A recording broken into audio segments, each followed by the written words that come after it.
Assalomu alaykum, Yemo Klinik YouTube kanalining kuzatuvchilari. Bugun sizlar bilan yana bir jarrohlik amaliyotini to'g'ridan-to'g'ri sizlarga ko'rsatib boramiz. Assalomu alaykum. Va alaykum assalom. O'zingizni tanishtiring. Men Yo'ldoshev Rauf Rasuljonovich, Yemo klinikasining lor shifokori jarrohi hisoblanaman. Shifokorlikda necha yillik tajribangiz bor? 20 yillik, shu yil 20 yil bo'ldi shifokorlik tajribasiga ega ekanimga. Bugun qaysi turdagi jarrohlik amaliyotini rejalashtiryapsiz? Aynan shu damda bizda hozir rinaseptoplastika, ya'ni tashqi burun shaklini o'zgartirish, burun to'sig'ini tekislash, nafasni to'liq tiklash amaliyoti ustida hozir o'tiribman. Qaysi turdagi bemorlarga rinaseptoplastikani tavsiya qilasiz? Rinaseptoplastika operatsiyasining tashqi burunida nuqsoni bo'lsa, ya'ni peshayishlar bo'ladigan bo'lsa, o'zlarida agar qoqish bo'ladigan bo'lsa, o'shalarga tavsiya beramiz. Hozirgi rejalashtirayotgan jarrohlik amaliyoti sizdan qancha vaqt talab qiladi? O'rtacha rinaseptoplastika operatsiyasiga 3 soat, 4 soat vaqt ketadi.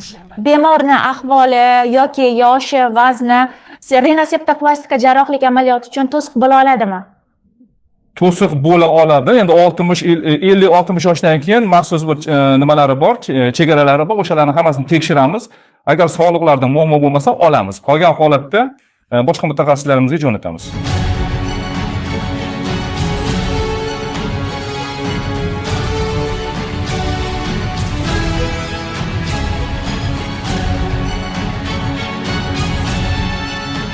Hozir operatsiya jarayoni rejalashtirilgan. Operatsiyadan oldin bemor bilan qanday tekshiruvlar olib borilgan? Operatsiyadan oldin bemor bilan barcha tekshiruvlar amalga oshiriladi. Umumiy qon tahlili, bioximiyalar, kompyuter tomografiyasi, UZI dopplerlari, qon tomirlari, EKG olinadi, echo olinadi, yuraklarda muammo bor yo'qligi. Xo'p, umuman olganda polniy organizmdagi barcha tekshiruvlar amalga oshiriladi, chunki bu katta operatsiya, narkoz ostida 1,5-2 soat davom etadi. Organizm qaysi organlarda muammo bo'lsa, oldin o'sha muammo kasalliklar bartaraf qilinib, keyin operatsiyaga olishimiz mumkin bo'ladi. Masalan, bemordagi yomon illatlar, chekish yoki ichish operatsiya yomon o'tishiga sabab bo'la oladimi?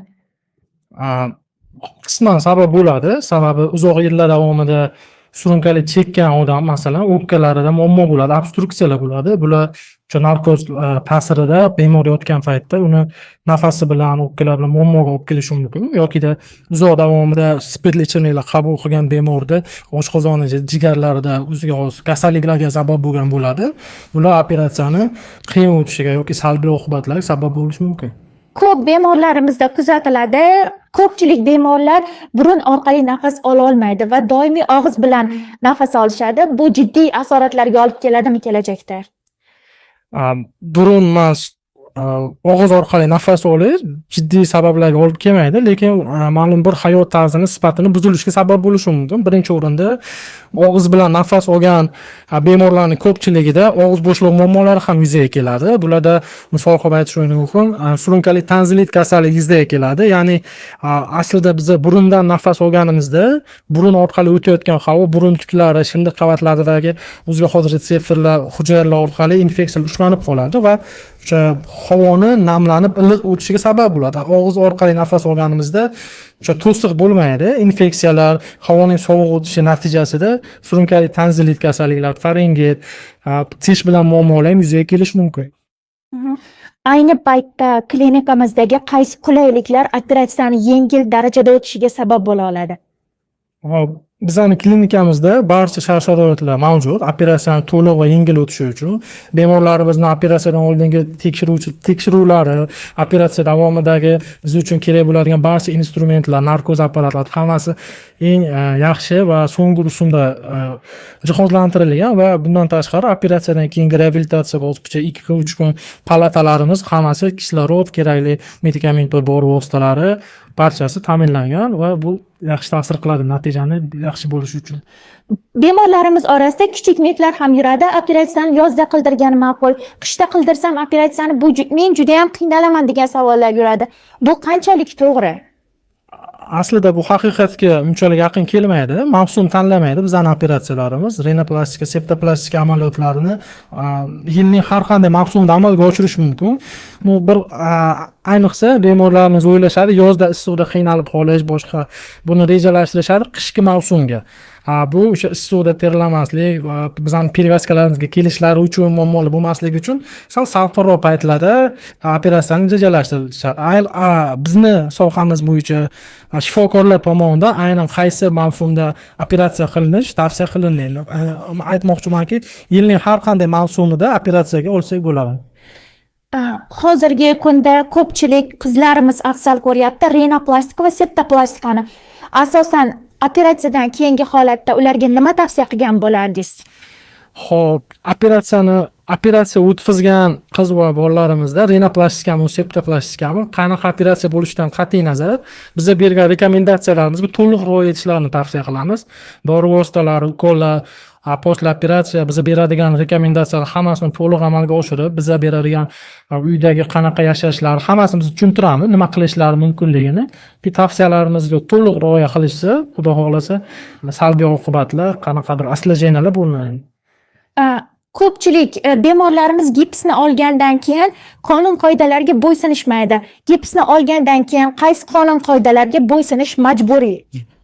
Gipsni olgandan keyin birinchi o'rinda tashqi mexanik ta'sirlardan burunni asrab avaylashlari kerak. Sababi burun hali qo'yilgan o'sha operatsiya davomida biz ishlatadigan metodlarimizda burun 1 oy, 3 oy, 6 oygacha hali to'liq o'zini tiklamagan bo'ladi va bu o'sha tashqi deformatsiyaga sabab bo'lib qolishi, burunning qiyshiqligiga sabab bo'lib qolishiga olib keladi va bu holatlarda bemor va shifokor o'rtasida kelishmovchilik yuzaga kelib qoladi. Biroq yuqorida aytib o'tganimizdek, posle operatsiya biz uyga ruxsat berganimizdan keyin ham rekomendatsiyalarimizga to'liq rioya qilishlari kerak bo'ladi. Bugungi kunda ko'plab bemorlarimizda jiddiy kasalliklardan biri qandli diabet va gipertoniya kuzatiladi. Bu hozirgi bo'ladigan rinoseptoplastika jarayonini qoldirilishiga sabab bo'la oladimi? Aslida rinoseptoplastika amaliyotini bajarishimiz uchun qandli diabet va surunkali gipertoniya kasalliklari to'liq, ya'ni mutlaq qarshi ko'rsatma emas. Sababi bu kasallik bilan bemorlar uzoq yillar davomida yashashadi, davolanib kelishadi. Bu kasalliklar kerakli dori, medikamentoz vositalarni qabul qilib borishib, uni titrini pasaytirib borishsa, operatsiya paytida va operatsiyadan keyin ham muammolar yuzaga kelmaydi. Hozirgi rinoseptoplastika jarrohlik amaliyoti uchun qaysi turdagi narkozni bemorga yubordingiz? Hozir 47 yoshli bemorimizda rinoplastika operatsiyasi rejalashtirilgan edi. Rinoplastika operatsiyasida biz kombinirованный endotraxealniy narkoz usulini tanlandi va bemorda hozir operatsiya muolajasi boshlangan. Operatsiya davom etmoqda. Bemorda hamma ko'rsatkich parametrlari me'yorda. Bu operatsiya boshidan oxirigacha doimiy nazoratda bo'lib turadi. Operatsiya qancha vaqt davom etadi? Operatsiya jarayoni rinoplastika operatsiyasi 3 soatlik, o'rtacha 3 soatlik operatsiya hisoblanadi.